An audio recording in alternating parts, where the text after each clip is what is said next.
그 당시 21살 대학생이었죠. 아가씨가 19살 때 처음 봤는데 어린 나이에도 싹싹하고 귀여워서 제가 또 남동생만 있다 보니 여동생 같이 이뻐서 자주 챙겨주게 되더라고요. 저희가 분가를 해서 살고 있었지만 시댁이 아파트 단지 바로 옆 동에 있어서 넘어지면 코 닿을 거리였어요. 아가씨는 아직 학생이다 보니 시댁에서 같이 살고 있었고요. 워낙 시댁이랑 사이가 좋아서 왕래가 잦았습니다. 서로 자주 왔다 갔다 하고 시댁에서 고기 구워 먹으면 다음 주에는 저희 집에서 먹고 할 정도로 사이가 좋았어요. 시부모님이 너무 자상하시고 배려심도 깊으셔서 시부모님과의 마찰은 결혼 생활 3년 동안 한 번도 없었을 정도였죠. 시어머니와 시아버지는 재혼이셨는데 시어머니는 초혼이셨어요. 그러니까 시어머니는 남편과 아가씨의 친어머니는 아니셨죠.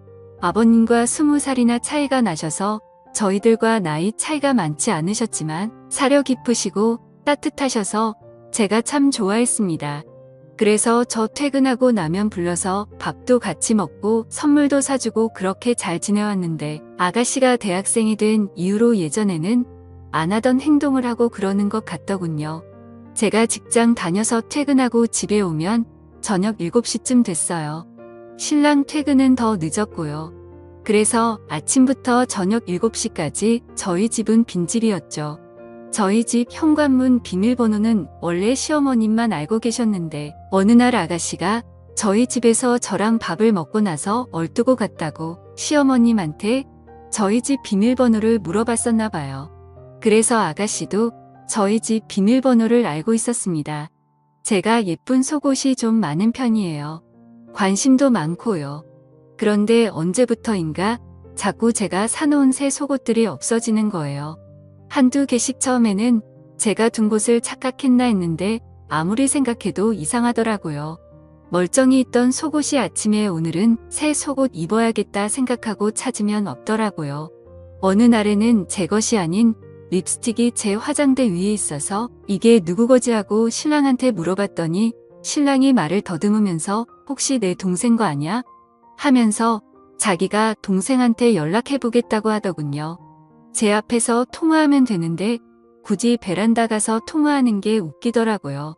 그러더니 물어봤더니 아가씨가 가져간 게 맞다고 했대요. 그래서 말했습니다. 그래? 그런데 왜 우리 집 안방 화장대에 그걸 두고 갔대? 아가씨 안방까지 들어와?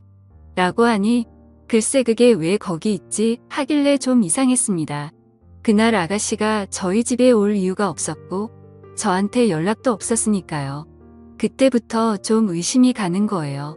아가씨랑 저랑 가슴 사이즈도 같고 비슷한 체형이라서요. 그래서 말인데 범인 아가씨인 것 같아. 그래 확실해. 어머님이 아가씨한테 우리 집 비밀번호를 알려줬다고 하셨었거든. 그게 마음에 걸려 저번에 올 일도 없는데 우리 집에 화장품을 두고 간 것도 그렇고 제가 이렇게 말하니 남편이 에이 설마 누가 남의 속옷을 가져가 이렇게 말하는데 제가 넣어둔 속옷이 없어진다는 게 아무리 생각해도 이해가 안 되는 거예요.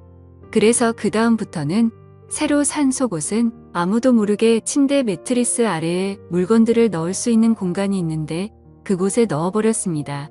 이제는 아무도 내 속옷 안 가져가겠지 생각을 했죠. 그런데 그 후로는 새 속옷이 아니라 제가 빨아놓은 속옷이 없어지는 거예요. 아침 출근하기 전에 빨래 널어놓고 가서 분명히 기억하는데 말이죠. 제가 여동생도 없고 없어질 이유는 아무리 생각해봐도 없는데 아가씨가 성인이 된 이후로 한두 개씩 없어지기 시작한 거 보면 아가씨인 것 같은데 심지는 있지만 확신이 없고 또 대놓고 물어보기도 이상한 것 같고 해서 어떻게 해야 할지를 모르겠더군요. 제 친한 친구에게 고민 상담을 하니 아가씨랑 같이 쇼핑 가서 아가씨 속옷 하나 골라서 선물해주라고 그런 얘기하면 서로 껄끄러워지니 그렇게 해서 눈치 한번 줘보라고 하더라고요. 그래서 아가씨에게 다른 이야기 없이 다음날 속옷을 여러 개 선물해줬습니다. 없어진 속옷들이랑 비슷한 디자인으로 10세트나 샀어요. 아가씨 제가 속옷 사러 갔는데 너무 이쁜 게 많아서 아가씨 생각나서 하나 샀어요 하고 선물해주니 언니 생일도 아닌데 왜 속옷 선물이에요? 잘 입을게요. 고마워요 하면서 해맑게 받더라고요. 이제는 내 속옷 욕심내거나 훔쳐갈 일 없겠지 싶었는데 그 후로도 속옷 도둑의 소행은 멈추지 않았고 결국 저는 남편에게 금요일 저녁 퇴근 후 시댁에 가자고 했어요. 남편은 뭐 그런 일로 시댁까지 가냐고 난감해 하더라고요. 그래서 이건 심각한 거다. 일종의 경고를 할 필요가 있다고 말을 했습니다. 시댁에 가니 마침 아가씨도 안 나가고 집에 있어서 내심 잘 됐다 생각이 들었습니다. 어머님께 이렇게 말했어요. 어머님 세상에 어쩌면 좋아요? 우리 아파트에 변태가 사는 것 같아요. 신랑 속옷은 그대로 있는데 제 것만 한두 개씩 없어지는 거 있죠. 얼마 전엔 빨래 널어놓은 것까지 훔쳐갔더라고요. 아무래도 신고해야겠죠. 무서워 죽겠어요. 아가씨나 어머님 같은 거는 없어진 거 없으세요? 조심하세요 하면서 태연하게 조근조근 얘기했네요. 그랬더니 아가씨가 아주 해맑은 표정으로 어머 언니 진짜 대박이다. 그런 변태 도둑 이야기 나도 들어본 것 같아요 라고 하더군요. 뻔뻔하단 생각이 들었습니다. 어머님이랑 아버님은 언제부터 없어졌냐고 새아가 조심하라고 신고부터 해야 하는 거 아니냐고 하시더라고요. 그러자 아가씨는 아니 엄마 뭘 신고까지 해? 증거 같은 것도 없고 새언니가 직접 변태를 만난 것도 아닌데 하더라고요. 그때 역시 범인은 아가씨였구나. 예전에는 마냥 귀엽고 여동생 같아서 잘 챙겨줬었는데 이런 일을 겪고 나니 얼굴을 마주보기도 좀 그렇더라고요. 화장품이나 향수 같은 걸 가져갔으면 그래도 덜 당황스러웠을 텐데 말이죠. 그로부터 일주일 정도는 아무 일 없이 잘 지냈어요. 그 일 덕분에 제가 퇴근하자마자 속옷을 확인하는 게 일이었거든요. 늘 집에 오면 속옷 하나하나 체크하면서 벗었는데 없어진 것도 없고 위치도 그대로라 이제 아가씨가 그러지 않는구나 생각했어요. 그때 시댁에 가서 말하길 잘했다 생각하고 있었죠. 그런데 그 다음 주말에 저 혼자 아기를 데리고 친정에서 하루 자고 밤늦게 우리 집에 도착했었거든요. 월요일 아침에 출근하려고 보니 화장대 화장품들의 위치가 어딘가 좀 낯설게 정돈되어 있는 거예요. 제가 기억력도 좋은 편에다가 정리도 칼같이 하거든요. 얼핏 보면 그대로인 것 같은데 한두 개 위치가 바뀌어 있더라고요. 좀 이상하다 생각하고 출근 준비를 하는데 느낌이 왠지 쎄한 거예요.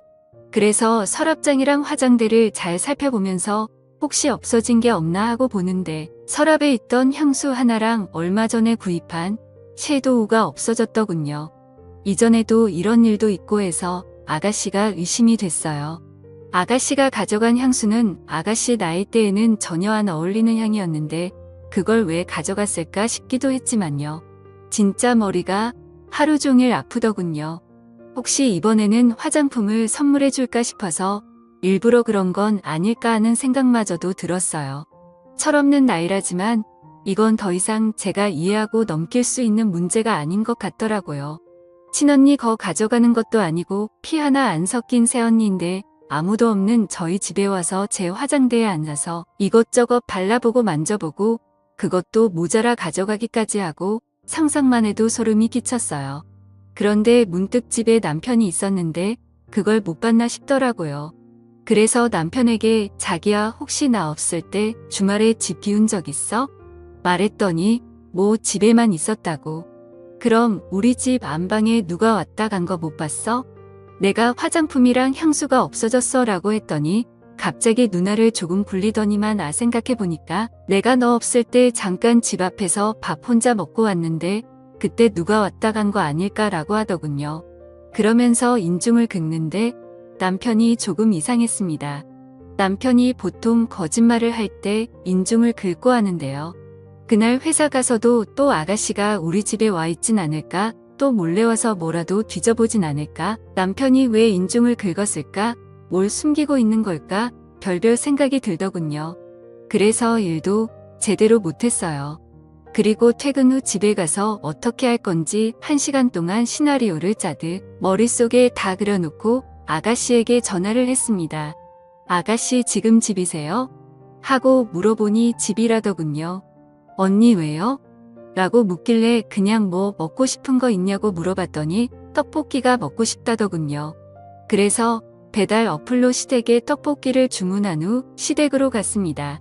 시댁에 가서 없어진 제 물건들을 찾으려고 한다고 미리 말하면 아가씨가 제 물건들 다 들고 외출할 거 아니에요. 그럼 저만 이상한 여자 될 것 같아서 그렇게 말하지 않고 시댁에 간 거예요. 시댁에 도착하니 시어머니랑 아가씨가 TV를 보고 있더라고요. 긴히 드릴 말씀이 있다고 시어머님께 말했습니다. 아가씨는 그냥 아무 생각 없이 옆에서 TV만 보고 있었고요. 어머님 이런 얘기 저도 고민 많이 하고 어떻게 얘기 꺼내야 할지 몰라서 한동안 저 혼자 속으로 그리고 있었는데요. 이렇게 말씀드리는 게 최선이라는 결론이 나와서요 라고 말했습니다. 시어머니는 제가 이렇게 진지하게 얘기 꺼낸 적도 없고 무슨 영문인지 모르시니 그래 무슨 얘기인지 몰라도 편하게 얘기해봐라 라고 하셨어요. 그래서 어머님한테 어머님 저번에 제가 드린 말씀 기억하세요? 제 속옷만 없어졌다는 얘기요. 사실 그때 속옷 없어진 날 누구 건지 모를 화장품이 제 안방 화장대에 있었어요. 그래서 아가씨한테 물어보니 아가씨 거라고 하더라고요. 제가 여기까지 말하니까 갑자기 옆에서 TV 보면서 배를 긁던 아가씨가 깜짝 놀라면서 언니 지금 무슨 말씀을 하시는 거예요? 제 화장품이 언니의 안방 화장대에 있었다고요? 라고 하는 겁니다. 그래서 제가 말했습니다. 아가씨가 저희 남편이 전화해서 물어보니 본인 거 맞다고 그날 말씀하셨잖아요 라고 하니 오빠한테 그런 일로 전화 온 적 없는데 무슨 말씀이세요 라고 하더군요. 그때까지만 해도 아가씨가 범인이라는 확신이 있었던 저는 그때부터 아가씨가 우리 집 물건들을 가져가는 범인인 걸로 알고 있었어요. 그래서 제 딴에는 아가씨한테 직접 말하기 껄끄러운 상황이고 서로 불편해질까 두려웠어요. 그래서 아가씨를 생각해서 서로 안 불편하게 이게 최선의 방법이란 생각으로 이쁜 속옷 직접 골라서 포장해서 선물해 준 거예요. 제가 이렇게 하면 아가씨가 다시는 안 그럴 거라 믿었거든요. 이렇게 말하니 갑자기 아가씨가 폭풍 같은 눈물을 흘리며 지금 무슨 말을 하는 거냐고 본인 진짜 억울하다고 하면서 새언니 진짜 좋게 봤는데 너무 하시네요. 누굴 지금 도둑으로 모는 거예요? 나 지금 너무 황당하고 어이없어요. 엄마, 언니 말 믿는 거 아니지? 오빠 데려오세요. 오빠가 그랬다고요? 저 안 그랬어요. 저 진짜 억울해요. 라고 말하면서 난리를 피웠습니다. 이때 아가씨의 행동이 어이가 없더라고요. 얼마 전까지만 해도 이쁘고 마냥 착했던 시누이가 아니더군요. 그동안 내가 얼마나 바보같이 행동했으면 이렇게 나올까 싶고요. 아가씨가 그렇게 말하니 시어머니는 새언니 얘기하고 있는데 무슨 버릇이냐고 가만히 있으라고 말하셨어요. 아가씨, 저는 사실 제가 이렇게 얘기하면 아가씨가 언니 미안하다고 철없는 생각으로 욕심에 손댄 것 같다고 정말 미안하다고 이렇게 얘기할 줄 알았는데 정말 실망이네요. 아가씨 그렇게 말하시면 저 너무 섭섭해요. 저 나름대로 아가씨 배려한다고 서로 기분 상하지 않게 하려고 얼마나 신경을 썼는데요. 그 말을 듣던 아가씨는 더 큰 소리로 립스틱 내가 립스틱 바르는 거 봤어? 나 립스틱 안 써. 사본 적도 없고 써본 적도 없어. 나는 이렇게 생긴 틴트만 바른단 말이야. 엄마도 알잖아. 나 립스틱 안 바르는 거. 라고 말했고 그 말을 듣던 시어머님도 그래. 네가 립스틱을 바르는 거 나도 본 적이 없는데. 라고 남편에게 따져 물었어요. 남편은 끝까지 제가 나한테 분명 나 없을 때 와서 화장품 놓고 갔다고 말했었어. 라고 말했고요. 혼란스럽더라고요. 누구 말을 믿어야 할지. 저는 누구 말을 믿어야 할지 정말 모르겠네요. 한마디 던지고 집에서 나왔습니다.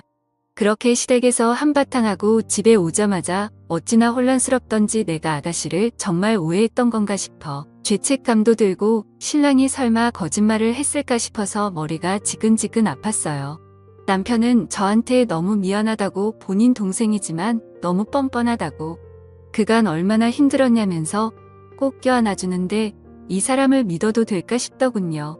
순간 화장품이 없어졌던 그날 남편 이 분명 집에만 있었다고 했다가 아다씨 이야기를 하니 집을 비웠었다고 말을 바꾼 게 생각이 나서 찝찝했어요.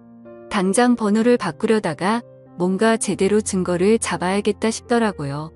누가 범인인지 누가 거짓말을 하고 있는지 꼭 알아야겠다는 생각이 들었습니다. 그래서 남편 몰래 안방에 CCTV를 달았습니다. 검색해보니 쿠팡에서 5만 원도 안 되는 가격에 좋은 카메라를 팔더라고요. 당일 배송도 되고요. 다음날 총 2개를 구입해서 안방에 1개 그리고 거실에 1개를 설치한 후 보이지 않게 다른 물건들 사이에 숨겨놨어요. 혹시나 눈치챌까 싶어서 남편 동태를 살폈는데 전혀 모르는 눈치더라고요. 며칠 뒤 어머님이 오셔서 단둘이 얘기를 했는데 저한테 당신이 자식 교육 잘못 시켰다며 미안하다 하시더라고요. 아들놈이 거짓말을 했는지 딸애가 거짓말을 했는지 모르겠지만 어쨌든 본인 자식 때문에 마음 고생시켜서 미안하다고 많이 화나고 속상했을 텐데 마음 좀 풀렸냐고 다독여 주시더군요. 그러면서 누가 잘못했던 이번 한 번만 본인 얼굴 봐서 용서해달라고 하시더군요. 다 이유가 있지 않겠냐면서요. 그때 본인 친자식들도 아닌데 이렇게까지 숙여서 말씀하시는 어머님이 참 대단하다 생각이 들더라고요. 저는 네 라고 대답은 하면서도 어림없지라는 생각을 했어요. 어떻게 그냥 덮고 넘어가나요? 이리도 찝찝한데 카메라를 설치한 후 저는 거의 핸드폰 중독자처럼 핸드폰에 설치해 놓은 CCTV 어플만 바라보며 지냈습니다. 제가 생각해도 제 자신이 너무 웃겼어요. 심지어 남편과 밤에 안방에 둘이 누워있는데도 남편 몰래 그 화면을 볼 정도로 중독이 되어 있더라고요. 요즘 CCTV는 기능이 정말 많은데 소리나 움직임을 감지해서 문자를 보내주기도 하고 사람은 아무것도 보지 못하는 어두운 방 안을 환하게 감지해서 보여주기도 해요. 또 소리도 생생하게 들리고 제가 마이크로 소리를 전달할 수도 있더군요. 이제 범인을 잡는 건 시간 문제다 싶었네요. 그런데 일주일이 지나도 2주가 지나도 주말에 제가 친정에 간다며 아이를 데리고 집을 비워도 아무 일도 일어나지 않았습니다. 남편은 제가 친정에 가 있는 동안 정말 집에서 혼자 배달음식 시켜 먹고 자고 TV 보고 뒹굴거리기만 했고 아가씨는 코빼기도 보이지 않았어요. 점점 지루해져서 저도 카메라에 집착하는 게 줄어들더라고요. 그리고 앞으로도 별일 없기를 속으로 얼마나 바랐는지 모릅니다. 그냥 별일 없이 하나의 에피소드로 좀 찝찝하긴 하지만 지나가길 희망했어요. 그러나 1달 정도가 지난 후 결국 CCTV에 한 여자의 모습이 찍히면서부터 사건의 실마리가 잡히기 시작했습니다. 친정에서 아이를 데리고 놀고 있는데 갑자기 핸드폰 알림이 뜨더라고요. 움직임이랑 소리가 감지됐다고. 그래서 바로 거실 CCTV를 켰는데 여자 뒷모습만 보이고 얼굴이 보이지 않았지만 아가씨 같았어요. 그 여자가 안방으로 들어가길래 옳다구나 드디어 걸려들었네 하고 두근거리는 가슴으로 화면을 지켜봤습니다. 그런데 그 장면을 보고 너무나도 충격을 먹었습니다. 그 여자 얼굴이 보이는데 그 여자는 바로 우리 시어머니였습니다. 그 여자가 안방에 들어가 안방 침대에 누워있던 남편에게 다가가더군요. 남편이란 놈은 익숙하다는 듯 2팔을 벌리며 그 여자를 안았고 차마 입에도 올리기 더러운 짓을 했습니다. 정말 꿈을 꾸는 줄 알았어요. 이게 말이 되는 상황입니까? 현실적으로 가당키나 하나요? 현실을 인정하기 힘들어서 제 뺨을 여러 번 꼬집어보고 때려봤습니다. 하지만 이건 현실이었어요. 둘의 대화는 가관이었어요. 자기야, 내가 물건 가져가지 말라고 했잖아. 그렇게 흔적을 남기면 언제가 들켜. 혜영이, 얘 진짜 눈치 빠르단 말이야. 내가 얼마나 하루하루 살얼음 같은 줄 알아? 난 씻고 나서 새 속옷 아니면 안 입는 거 알잖아. 그럼 옷을 가져오면 되지. 올 때는 항상 깜빡하더라고. 혜영이 왜 그렇게 눈치가 빨라. 진짜 내 방 뒤질까봐 얼마나 아찔했는지 몰라. 다행히 민정이 의심해서 다행이었지. 그리고 그게 꼭 혜영이 거는 아니잖아. 네가 더 많이 버니까 네가 사준 거나 다름없는 거고 그러니까 걔 거는 다 내 거 아니야? 참 자기는 논리적이라니까. 이딴 말을 주고받는데 정말 어이가 없더군요. 저는 마이크를 켜서 큰 소리로 그만해 라고 소리를 질렀어요. 어디선가 제 목소리가 나오는 걸 들었던지 그 두 인간 놀라서는 주변을 두리번거리면서 바라보는데 진짜 우습더군요. 그리고 아가씨에게 방금 내가 본 장면 녹화한 일부를 카톡으로 보냈습니다. 아가씨 난리가 났더군요. 바로 언니네 집으로 갈게요. 언니도 오세요. 라고 하더니 아가씨보다 더 빨리 집에 달려갔습니다. 그러나 이미 우리가 도착했을 때는 집에 아무도 없었어요. 남편 놈한테 전화를 했어요. 어디냐고 당장 나오라고 그랬더니 카메라 설치한 거 다 확인했다고 말했습니다. 그러자 오히려 뻔뻔하게 그렇게 사람 의심해서 카메라까지 설치하니까 좋냐고 하면서 당신 그게 불법인 거 아냐면서 당당하게 소리를 지르더군요. 내 집에 내가 설치한 게 왜 불법이냐, 자꾸 도둑이 들어서 설치한 거니 문제없고 어머님이라고 불렀던 그 더러운 인간은 주거 침입으로 고소하고 너네 둘 다 상간소송으로 위자료 제대로 뜯어낼 거라고 피해 보상까지 각오하라고 했습니다. 옆에 있던 아가씨도 열받아서 오빠가 어떻게 나를 도둑으로까지 만들면서까지 이런 짓을 할 수 있어? 아줌마 내가 가만 안 둘 거라고 소리를 쳤고요. 그리고 신우가 바로 아버님께 전화해서 모든 상황을 알리니 도저히 믿지를 못하시더라고요. 그래서 아버님께도 제가 직접 카톡으로 영상 보내드렸습니다. 그 후 아버님 쓰러지시고 집안이 정말 풍비박산이 났네요.